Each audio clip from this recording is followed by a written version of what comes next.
A walking tour is a tour of a historical or cultural site undertaken on foot, frequently in an urban setting. Short tours can last under an hour, while longer ones can take in multiple sits and last a full day or more. A walk can be led by a tour guide as an escort. Precursors. A grand tour was a long tour of major cities undertaken in Europe in the 17th through 19th centuries as part of a wealthy young man's education, and involved visits to cities, historic and cultural sites with pedestrian activity confined to these cities or sites. A pilgrimage is a religious journey traditionally taken on foot to a location of significance to the walker's faith. Only a minority of contemporary pilgrimages are on foot. Chaucer's 14th-century narrative poem Canterbury Tales certainly indicates that a pilgrimage can involve pleasure. There are also similarities between walking tours that involve long hikes and backpacking, while non-pedestrian backpacking is a kind of modern, inexpensive grand tour that makes use of public transport.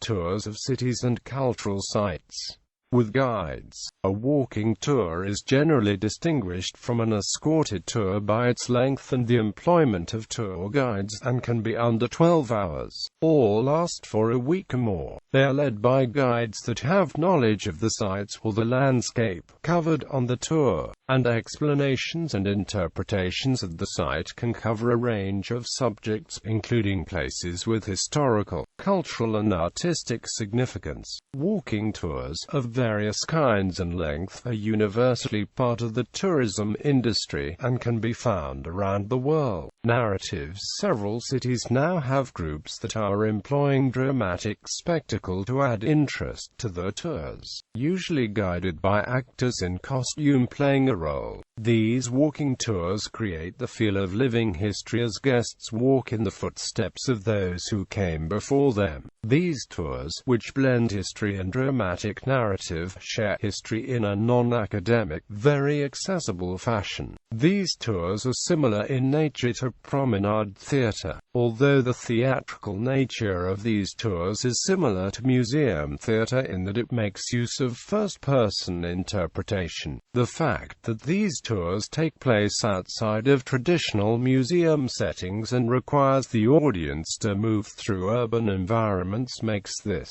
style of walking tour a genre of its own. Self-guided tours. Self-guided tours utilize a range of methods to aid travel through place or landscape, such as books, maps, pamphlets, and audio material. Day tours with specific locations. Boston by foot.